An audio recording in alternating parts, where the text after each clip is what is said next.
Hi, I'm Mike Papantonio, and this is America's Lawyer. President Biden signed a bill last week that forces TikTok to either be sold within a year or be shut down. We'll bring you the details on that. And the federal government, well, they've expanded their spy powers with recent reauthorization of Section 702 of FISA, meaning that the next president of the United States is going to have a powerful new tool to spy on American citizens.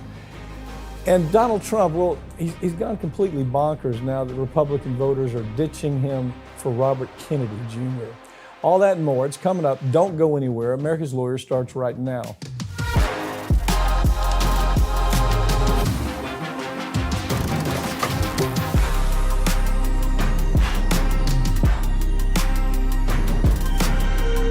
President Biden has officially signed legislation that says TikTok either has to be sold or be shut down within the next 12 months. The legislation is going to set up a massive legal battle, and the facts aren't on the government's side on this. You'd agree with this?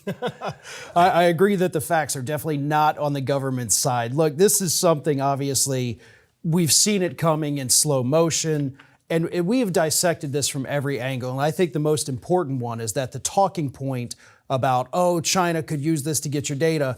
Even the government itself says that that's literally never happened and probably will never happen. And they say we have no evidence of it. Right. You would think if this was going on, the NSA or the FBI or the CIA might know about it. Look, this is just a product of the other tech companies saying, TikTok, we want you to go away. And there's really good information that points in that direction with Facebook or whatever they're called today, spending millions of dollars to try to make this happen, right? Yeah, just in the first 3 months of this year, Meta, Mark Zuckerberg's Facebook, Instagram, all that, $7.6 million they spent on lobbying, more than they've ever spent in a single quarter. And even though they didn't specifically mention TikTok, they said they were lobbying on national security concern, basically all the same thing they're using to trash TikTok. So yes, I think at this point it is safe to say Meta, Mark Zuckerberg, is the driving force behind this ban. He's hired a bunch of lobbyists. He's put millions of dollars into doing away with his competition because it would increase his business by something like 50%. Yeah. I mean, the numbers are staggering if he can do away with TikTok. And of course, Congress buys into it because they're getting a lot of money being spread around by Meta. But it's clearly, this is a jihad by Zuckerberg. I don't think there's any question about it. And so you look at this and the arguments are, well, we're doing this because we're worried about security. We're worried about this company finding out about your personal data. Like, really? Like it's not out there already? Like Meta doesn't already have it? I mean, come on. Right. I mean, I've gotten multiple emails from AT&T in the last couple weeks letting me know that, hey, we had a big data breach. Your data was, accessed by outside individuals. So we have that happening with our companies here, either by selling it to people or by just not having security to protect their own platforms. So I'm not going to sit here and be worried about TikTok doing it when I'm getting emails every other week from American companies saying, oops, we accidentally gave your data away. Right. Okay, so here's the argument. Simple, we're different. Instagram saying we're different. Can you identify anything that's different? Anything at all that's different about them spying on folks the same way that they're accusing TikTok of doing, processing their data, selling the data. They're doing everything, but we're saying, oh no, we're different. The only difference is that Zuckerberg has spread around more money than TikTok. That's all that's going on here. Yeah, absolutely. I mean, Meta has all the money in the world that they want to spend, and they're using it. This is what lobbying is all about. If you have the most money, you're going to win the day. Yeah. And so now we have 170 million Americans that use this platform every month.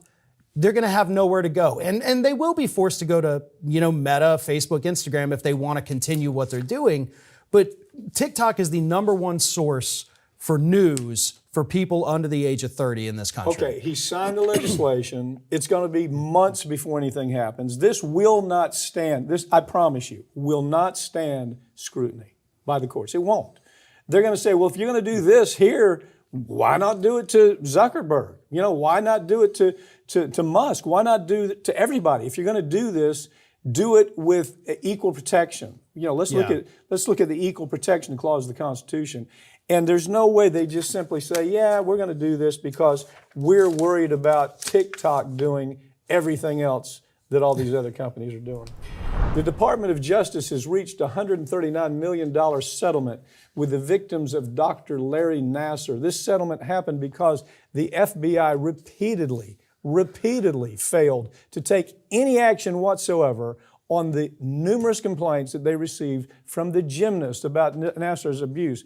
They heard it firsthand. They heard the stories firsthand. They had pictures. They had videos. FBI had everything they needed. They had girls lined up saying that this guy is a predator. They did nothing. And you know what? The agent or the agents who failed to do nothing, no, there were no sanctions. I mean, they got to retirement. They moved on. And had they done what they should have done, hundreds of people would have been protected from this predator. Right. And it's not just that they went to the FBI one day and the FBI ignored it. This was years of complaints they were making to the FBI, to the Department of Justice, like you said, providing all of this evidence and information, and the FBI did absolutely nothing. They dismissed it. They thought, oh, well, these young women, they're making it up. Yeah. This guy 12 obviously people, can't they just do made this. it up. 20 people, they just made it up. They had pictures, for God's sakes. They had tangible evidence of what this guy was doing and said, we got other things to do. We're going to, whatever that is. Right. I have no idea. But the point to this whole thing is, this is a pattern that we see with the FBI, and it has to do with, if we look at opioids, okay? They had tons of information to say that the companies manufacturing opioids were killing 150 people a day. They had the documents that showed the CEOs that made these decisions. This went on for a decade. FBI did nothing. PFAS, one of the this chemical that now is in all of our blood, it's in all of our drinking water. They had all of the information to say, let's find out who's doing this. Let's prosecute, maybe even prosecute the people that are doing this. Zero happened for decades. We could go on forever. Money washing, terrorist money washing. Yeah. HSBC caught for money washing money for terrorists and drug cartels. They knew it was going on in the United States too. They did nothing. They just let it roll. They let it ride.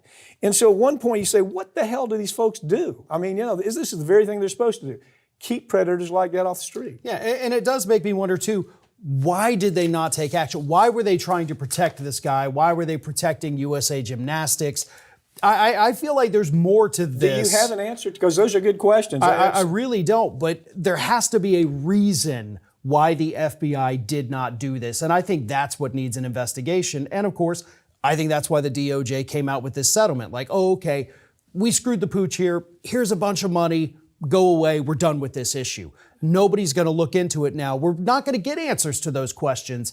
And we need them because there's more to this than we know. Do you think it had to do with the influence of the World Gymnastics? It may have. It may have been, we don't want to tarnish, our reputation heading into an Olympic competition. Then we're the focus of, all this horrible behavior. Maybe it's about that image, or either way, maybe it's something even completely grosser. Unacceptable. And it's further unacceptable. Just say to the guy that dropped the ball, hey, it's okay. Go into retirement. You're a good agent. Well, really? Yeah. President Biden has signed an expansion of the Section 702 of FISA. It's a powerful tool that gives the government the ability to spy on digital communications without a warrant. FISA has been abused constantly over the years. We all know about it. It's been used to spy on Americans. They've had hearing after hearing after hearing where they've proven that it's not just foreign agents they're looking at. They're looking at Americans. They're looking at mom and pop with these mechanisms. Pick it up from there. Yeah, so now we get this, not just a reauthorization of 702, but the expansion of it. And that is what is so horrifying here, right? We're more than 20 years past when we launched this, war on terror with the Patriot Act and the domestic spying operations. We've ended those conflicts, and we're still doing this. This doesn't make any sense, and I think that's what Americans need to understand is, if we've ended our war on terror, if we're the winners of that conflict, why are we still doing this today? Why are we still allowing the federal government to sit there, spy on us? You know, labor unions, environmental activists, protesters of any kind on both sides of the aisle. Journalists, members of Congress have been swept up in this. And what they do, and what this expansion allows them to do to a larger degree, is if they get this information about an American citizen, they hold it. They don't use it 50 years until they need it. Right, 50 years they can hold it now. And so when it does come out, oh, well, this guy's causing a lot of trouble for the corporations. He's a union activist.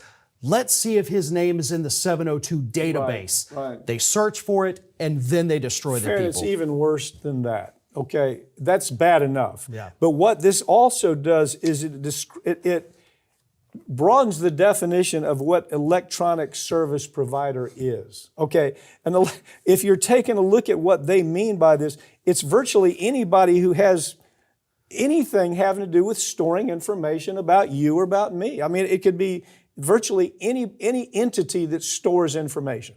That's how far this is expanded. They're trying to say, well, it's not just the tech companies that we're going to warlord over. It's going to be anybody. Could be your local cleaner that stores information on the folks that come in there and get their laundry taken care of.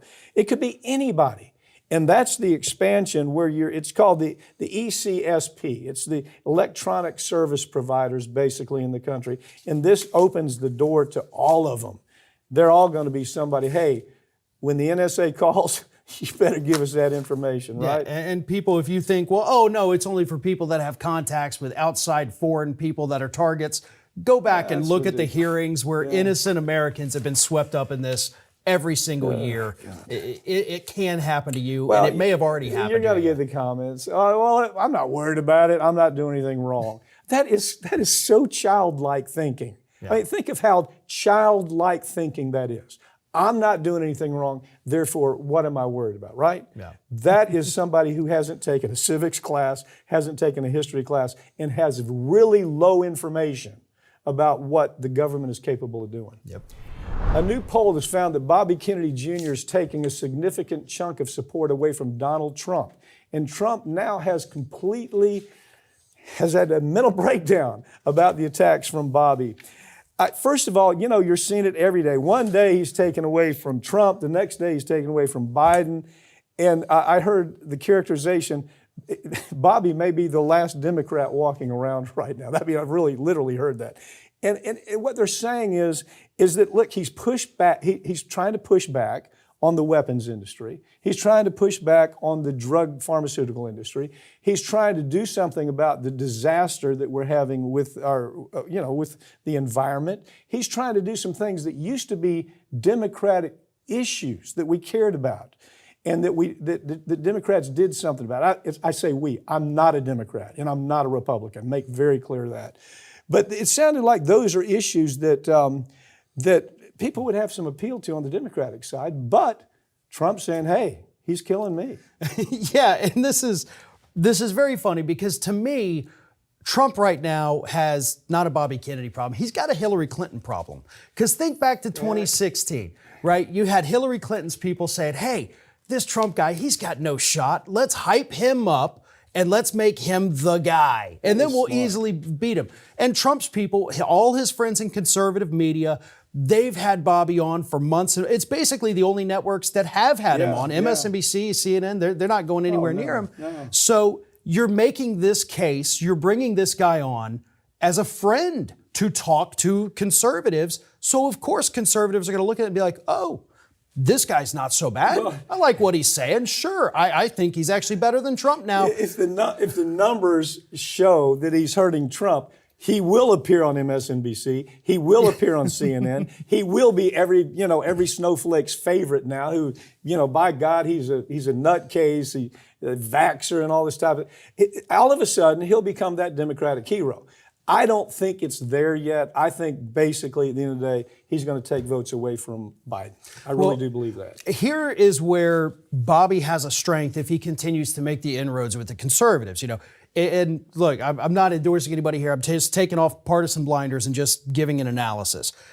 If Bobby continues to eat away at Trump's support, Trump right now is in criminal trial.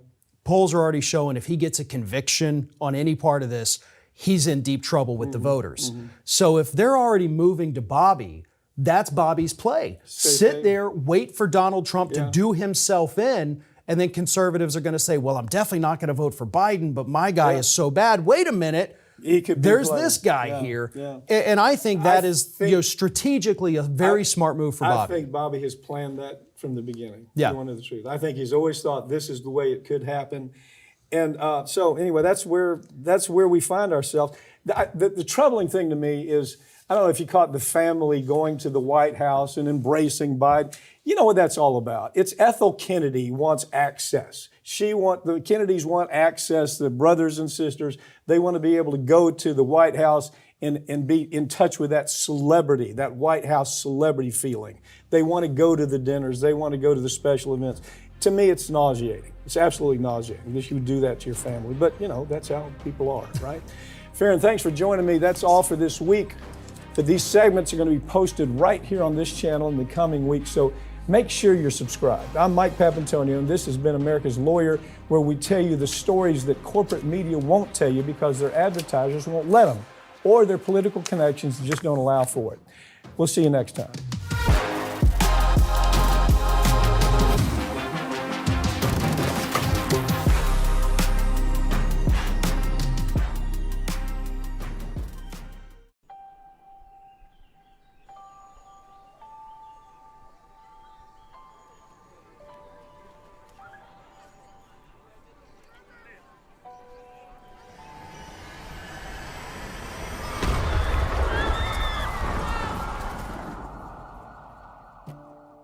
That it had helped dirty money flow through its branches around the world, including at least 800... Plaintiffs allege that the defendants provided money and medical goods to terrorist groups Hezbollah and Jaish al-Mahdi.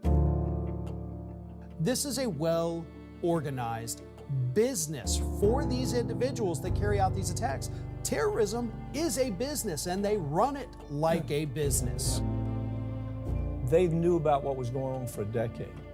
They absolutely, no question about it, knew that HSBC was washing money.